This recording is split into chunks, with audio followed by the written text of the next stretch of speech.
For GrowMyBag.tv. Hope you're having a good one. What's good? What's good? What's good? So we've got a lot going on right now. A lot. There was a point from last night that I did not make that I wanted to. Give me a moment. Anthropic, JP Morgan acquiring Apple's credit card business, or backing Apple's credit card business. Remember, Goldman Sachs had given that up a couple of years ago. And now JP Morgan is going to step in to acquire that business from Goldman for about $20 billion with a 24-month closure and a $2.2 billion credit loss provision. Wow. So now my question is, you bought it. What are you going to do with it? Because that seems kind of crazy that nothing's going to go on right now. For all of you guys that are watching, I'm also waiting for the co-CEO of Binance to be on CNBC. So that, I think, is going to be an interesting interview. For today's news, there's actually a lot going on as well. Fireblocks acquired crypto accounting firm TRES for $130 million to enhance their tax compliance team. So that's going to be a big deal. Something that hit the wires that's probably dropping a lot of jaws. Shouldn't be surprised that World Liberty Financial is filing with the OCC for a tax charter bank account, meaning they want to be a bank trust or something like that. I think that's what it's called, which is interesting because they want to increase the reach of USD1. And again, I'm still wondering who's using USD1 and for what. I haven't seen, any major transactions other than the $2 billion transaction that really jump-started that particular coin. I can believe that there's probably just a lot of funny stuff going on with that. I still wouldn't use it. Why would I use USD1 over, let's say, Wyoming's Frontier coin? Why would I use USD1 over Tether, over Circle, over DAI, over PayPal USD, or PayPal's stablecoin, RLUSD, Ripple stablecoin? Why would I ever touch that coin? I wouldn't. I'm not trying to be mean. I'm just saying, seriously, I wouldn't touch it. I wouldn't touch it with a 10-foot pole. Not at all. Nope. No, sir. What else is going on? U.S. Senate committees advanced a crypto regulation bill to clarify digital asset rules, define securities versus commodities, and address jurisdiction conflicts with debates over stablecoin regulations and Trump's crypto ties. Now, there is a 78% chance, according to certain polls and certain, markets, prediction markets that are out there that say that the Democrats are going to wind up taking over in September. And that could be a bad thing for crypto. I'm going to put it to you like this. Any Democrat that's against crypto, you haven't done your homework. You haven't done enough homework. You really have not. And if there was anything that was introduced that would be against crypto, me personally, I'd be against that politician. Because it would demonstrate to me that you probably have not done your homework.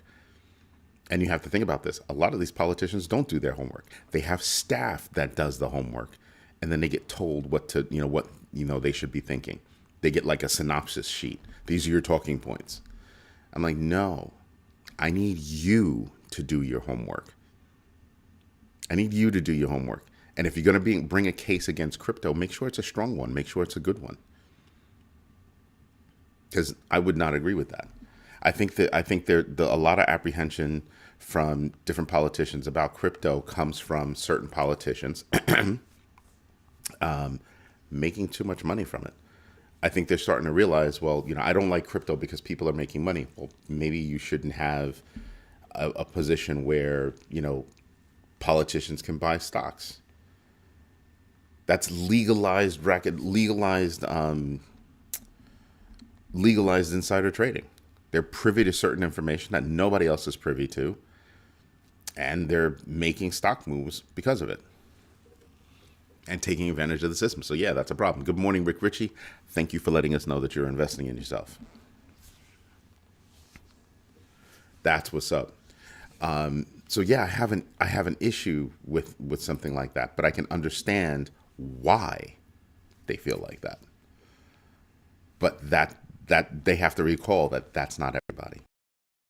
That is not everybody. So I need politicians that are going to take a pragmatic approach toward crypto and not just be against it because somebody else is for it, and don't be for it just because somebody else is against it. We still need good guardrails around crypto. We need even better guardrails around AI. And people are like, how do those two go together? It's because AI is being used to review various things around crypto, various things around traditional finance. We need people that are going to take a pragmatic approach to creating those guardrails and not just, okay, it's wind's blowing this way today. That's not what we need. That is absolutely not what we need. We need people that are up to the task and not just sitting there for the next 2 years, the next 6 years, the next 4 years. We don't need that. We don't need people that are in it for the career. We need people that are in it for the betterment of the country, period.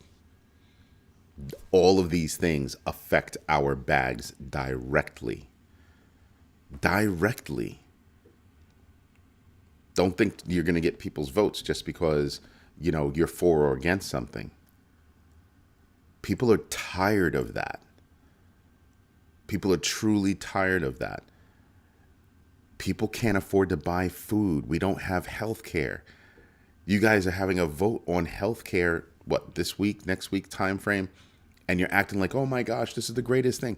You should have had that vote ages ago. Ages ago. We shouldn't have people in limbo over health care. Come on. Got to do better than that. When you can't afford to have your own place, when you can't afford to buy your own house, all these changes, people need to take a pragmatic approach to the rules and guardrails that they're creating. It makes a huge difference. A small change in a rule can make a huge difference. If I have one group of people that are like, oh, don't change anything about this particular bill, this particular act, which is what's going on with the Genius Act and all of the crypto executives. First thing I'm going to do is I'm going to scratch my head and be like, how come all the crypto executives are all about not touching this? I want to take a deeper dive. Because admittedly, certain things have been put in place to 100% favor crypto, regardless of what kind of effect it has elsewhere. They didn't look far enough. They didn't look deep enough.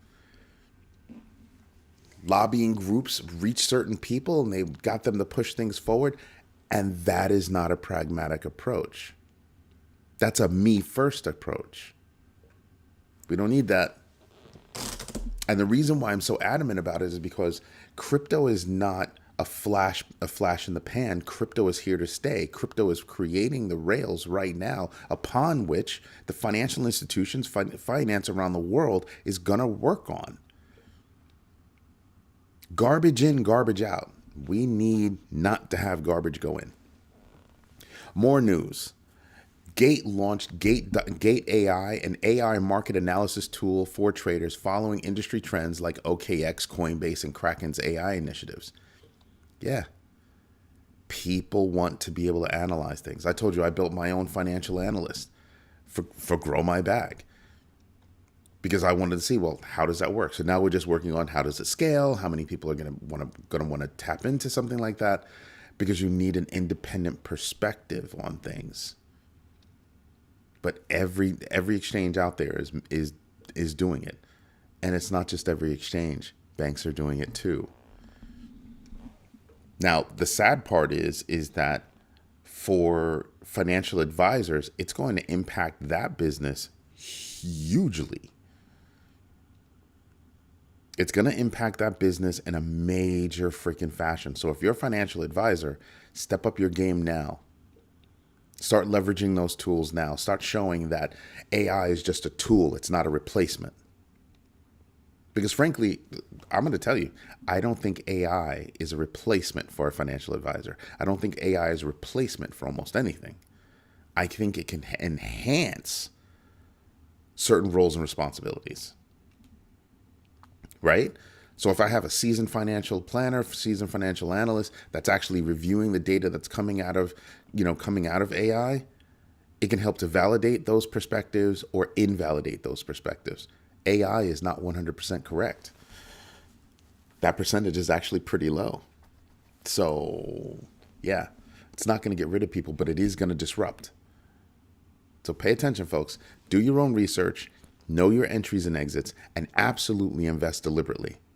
Pay attention to those things, because things that are happening like that may help or hurt the services that you get from a particular provider. Pay attention. Things are afoot. ECB member Alvaro Santos Pereira stated that the euro area achieved price stability with inflation near 2%, stressing the need for structural reforms to boost growth after prolonged interest rate stability. Makes sense. But from everything that I'm watching over in Europe, it seems a little bit haphazard in their decision making. And I do notice one thing. They said, well, as inflation nears 2%, they didn't have a hard line for 2%. That to me was smart. So you're seeing how things get affected. You're seeing how people are thinking, well, we should start thinking forward now. We really should start thinking forward. And believe me, around the world, there are a lot of things to consider. Think about the partners that a country might have that they do business with all the time. How's their economy?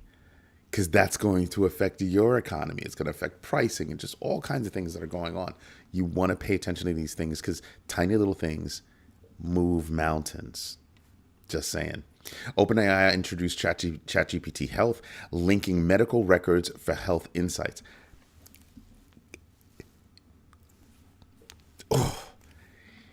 The platform can't be trusted security-wise. Why would I want my medical records there?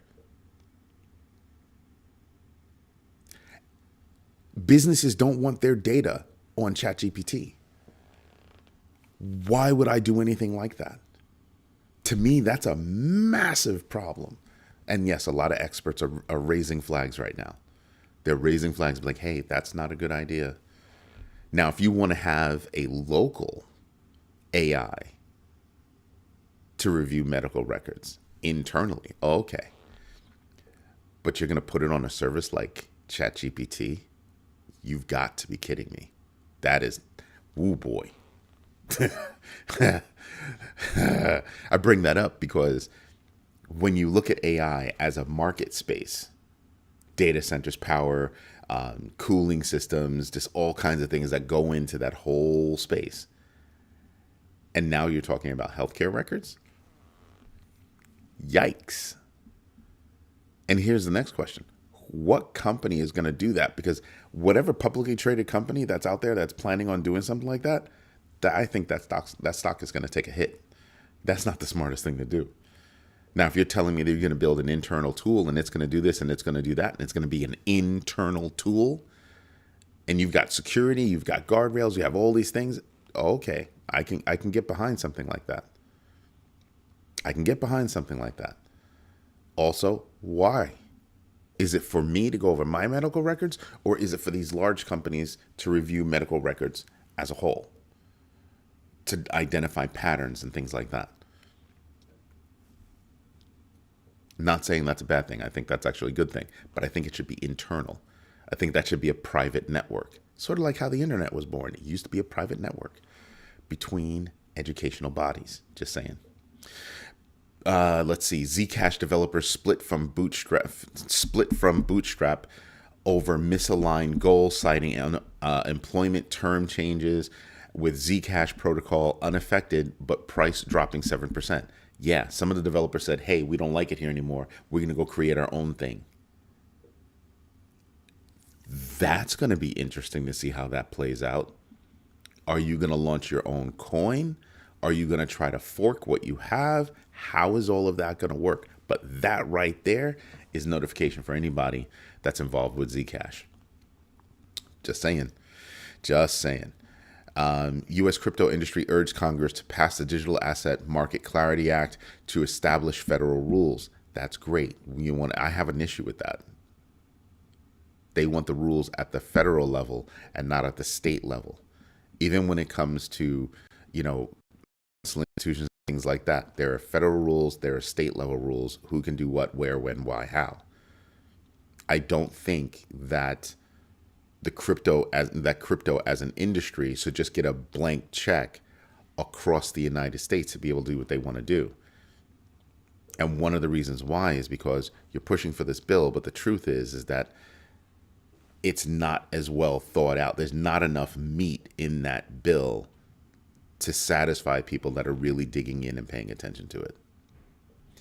That's something else that I want to pay attention to. Remember when I said a little bit earlier that if I have a whole bunch of executives that really, really, really, really, really want something, and that's the only group of executives that really want that, I'm going to be looking at it harder.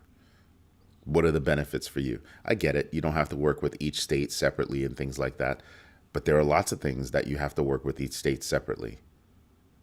You want to have payment systems? You've got to work with each state separately. You just don't want the additional burden. Why is that? Oh, because you know that the federal rules are going to be easier to deal with, lighter. I don't need lighter. I need proper. That's what I need. I think that's what the industry needs. I don't think that, if you look historically at the financial industry, you start to realize, wow, are we creating the new robber barons? Go look that up. Are we creating, the new financial people that, similar to those that caused, the Great Depression, the Great Recession, all those things? Are we creating that just in a new industry? Tied to financial industry, but in this new space, are we doing the same thing? Are we walking into the same mistakes? Possibly. And I think we should be paying attention to that. If you're interested, the Binance co-CEO is actually on CNBC right now, Richard Tang. What else is going on? I mean, I don't want you to turn me off, but if you're interested in that kind of thing, I wanted to let you know that he's on there. Ripple is partnering with AWS using Amazon's Bedrock to accelerate XRP ledger log analysis. I think that's a great thing because they're going to be leveraging AI to review all their logs, how they're getting hit. Like they want to know from a security perspective how everything's happening, and leveraging, AWS's AI back end is going to be a very big deal. I like that. XRP is making big, big, big moves. That's a huge security move right there. Huge security move. Who does that signal to? Are you paying attention? Who does that signal? That signals institutions. Signals institutions that are thinking about working with, let's say, I don't know, Solana. Compared to the kind of moves that Ripple's making for XRPL, yeah. There's no comparison. Ray Dalio identified fiat devaluation and underperformance of U.S. stocks versus gold and foreign equities as a 2025's key investment trend. That trend is carrying into 2026. And if you do your own research, you might actually agree with that. I know I do. With gold returning 65% and non-U.S. markets outperforming by 10 to 23%. And I also stated that earlier this week. So yeah, Ray Dalio, I don't agree with everything that the man has to say, but he has a wealth of information, a wealth of knowledge, and I do pay attention to that. Having knowledge is great. Then you actually have to apply it. Just saying. What else do we have? India's ITD raised concerns about crypto tax enforcement challenges due to anonymous borderless transactions with 30% profit tax and 1% TDS on transfers, complicating tax assessments. Yeah, I guess. Kinda. So if you go back, one of the big baggers, Hutanik, said, this is one of the reasons why you should charge at the point of purchase. Charge at the point of sale. You'll get your taxes. Come up with a number, charge at that point, and you'll come up with all your taxes. might still be anonymous, but you'll come up with all your taxes. Now, see, if you do the math like that and you figure out that number, what that number is it 20%? Is it 30%? What's that number at the cash register when you're buying those services? Great, you figure out your number. Are you still going to be mad that you don't know where that number's coming from? Is the anonymity bothering you? That would be my question. That would absolutely be my question. And I really would be wondering about that. Kalshi CEO supported banning insider trading in prediction markets. Very big deal. This is at the same time that Polymarket is now refusing to pay out those people that actually bet on the United States invading Venezuela. Or taking out Maduro is a better way of saying it for that particular bet, because it is a bet. And those people won, so now I have a question, because I kind of have a dilemma. Did they know? If you can't prove it in a court of law, if you can't bring the case, you need to pay out. You need to pay them out. Because here's how I look at it from a business perspective. Somebody made a bet. You're supposed to pay them. You were happy to take the bet, so be happy to pay it off. Now, if it comes out later that it was insider trading, then you can go after them after the fact, after everything's been proven. But before anything's been proven, to wag your finger and go, no, you took the bet. You took the bet. Pay it out. I mean, unless you've got information that you can bring in front of a court of law, I think you're supposed to pay out. You should be paying out. Did they game your system? You know what I mean? Like, did they cheat your system? No, they placed bets and then kept doubling down on those bets. So you should be paying out. Why are you not paying out now? It's because everybody's mad at you right now. That's why. That's why Polymarket's doing that. It's like everybody's looking at us badly right now. Woo. I don't know. Sometimes the house loses. Sometimes the house loses. I'm just saying. But you know what we should do right now? That's right. We should get into numbers. There's a ton more news that I have, like about Samsung, BNB, Russia, a little bit more about India. Whatever I don't talk about is actually on growmybag.tv as an article, and you feel free to go over there and read the articles. And at the same time, become a member, because membership has its benefits. Just saying. But we really should go over the numbers. So let me switch over to that. Let me get my notes out of the way. Let's see. All right, Dow futures implied open 142 down. S&P S&P futures implied open 11.75 down. Nasdaq futures implied open 63 down. Yesterday, all the markets basically gave back what they had made the night before, the day before. Okay, fine. We still seem to be on that downward trend. We'll see what happens. Oil up 0.83. U.S. 10-year up 0.025. Just saying. We should be paying attention to this. Now, look at that. Defense stocks surge after Trump calls for $1.5 trillion military budget in 2027. At the same time, he's saying you shouldn't do buybacks and CEOs shouldn't be making that kind of money, beyond $5 million a year until you actually build everything out. Huh? They don't have necessarily guaranteed sales to justify that. I think you're overreaching there, buddy. I think you're overreaching there a little bit. We do have some companies actually coming out and saying we've got numbers to report. Loop Industries is one that I'm watching. Who else am I watching? Is there anybody else? I would be paying attention to anybody in aerospace. So PKE is something I'd be looking at. Simply Good Foods, because it's a food company. Commercial Metals Companies, another one I would pay attention to. So I guess there are a couple that I'd be paying attention to. I'm cool with that. Today's Thursday. We have initial jobless claims. We have U.S. trade deficit, U.S. productivity, U.S. consumer credit. U.S. consumer credit. Yeah, that one. That one's big. We were rocking up in the 40s. Now we're all the way back down to 28. We're still in the fear space, but we're much closer to extreme fear. DeFi Llama. Let me just add my metrics right there. And then DEX's volume. There you go. So this is what we're looking at. Not bad. $123.684 billion. We're down about $4 billion from total value locked. Right now, we're down significantly for Bitcoin. You can see it right here. Let me bring this over for you. Like I said, that 93.44 is acting as resistance. It acted as resistance before. It's acting as resistance again. We're going to have some really good strength to go up and blast through it to get to the upper half of that band, which is where be to be in striking distance of 100 grand. Telling you, we need good news, and right now I'm not necessarily seeing that.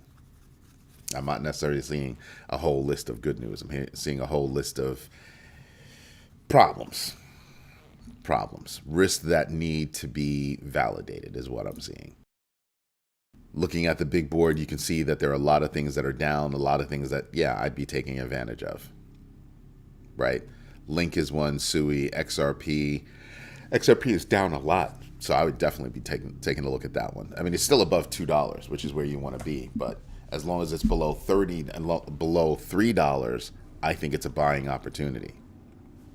Of course, that's just me. Like I said, Bitcoin is at $90,000. That's a big drop. Still, year to date, it's positive. XRP is still up there in positivity. Doge, even though it's taking a hit, is still positive. Again, I'm looking for the rhythm of a coin. Remember, 7 days, 30 days, 60 days, 90 days, those are all reaching back beyond the year. Right now, it's reaching back beyond the year to date, and you actually get to see the rhythm of a coin, how that coin's actually performing. So do your own research, know your entries and exits, and absolutely invest deliberately. And remember, investing is not just putting your money in. It's in, out, hold. Whether your money's in, whether your money's out, you could be holding at wherever you are right now. Do your own research. Know your entries and exits. And knowing your entries and exits is not just about understanding the dollar amount that you should get in or get out. It's also the pathways for getting in and getting out. You should know that, especially if you're using a hardware wallet. If you're using a hardware wallet, you know it's that much more difficult to make moves, and you need to plan ahead so that you can have the speed when you want to do transfers later on or transactions later on. Pay attention to these things. These are opportunities. Now, looking at, let's look at the losers. Who are the biggest losers? Zcash makes sense, down 19.2. GMB X factor of 7.06. Pump.fun down 15.38. A GMB X factor of 3.22. Who's another one I'm paying attention to? Render down 12.55 with a GMB X factor of 5.35. Remember, they were up a lot though. So this is a big correction at this level. That's a correction. Farcoin down 11.59. GMB X factor of 5.4. Let's see, who else am I paying attention to? I know a couple of people that have Dash down 10.59, GMBX factor of 38.27. Why are you playing with Dash? Anywho, because that's just me. Anybody else I'm paying attention to? IOTA. Yeah, down 7.38 with a GMBX factor of 50.27. Yeah, just saying, for all those people that believe in ISO 222, it's not one I'd be paying attention to. Who else is there? Oh yeah, FET down 7.74, GMBX factor 11.84. GMBX factor stacks down 8.32, GMBX factor of 10.52. Fart coin, because the things flipped. 11 point something, yeah, it flipped. Yeah, loads of fun when that happens. But yeah, this whole chart, everybody's down. Pepe, Floki, XRP, IOTA, Zebek Network, Celestia, Uniswap, yeah, Ondo even. I don't pay attention to Jasmine. Let's not even talk about that. Let's see, is anybody up? Nope, the highest you're up is 3% for some coin that I never even heard of. Actually, I've heard of Lighter. I wouldn't touch it, but I've been hearing news about it. But yeah, you have a lot of things that are moving sideways in between, but everything is kind of down. Look how quickly you get to the zeros. do your own research, know your entries and exits, and absolutely invest deliberately. I do the news every day. I try to curate, me and the team try to curate the news to bring to you things that we think are going to have an effect on your bags. But the idea is that we bring you curated news and then you run off and do your own research and then come back to the community and let us know, what did you find? That's the whole point. That's why you go over here to the feed and you can say things like, hey, this is what's going on. This is what I see. This is the stuff that I see that's going on. And it helps. Obviously, you can go over to the videos and you can see what videos we have and all that good stuff. But yeah. Anyway, everybody, this is Eddie J on Crypto for GrowMyBag.tv. If you like what I'm doing, do me a favor. Go to the site, become a member. It's only $1 a month. It doesn't take a lot, and it helps us actually move forward with everything.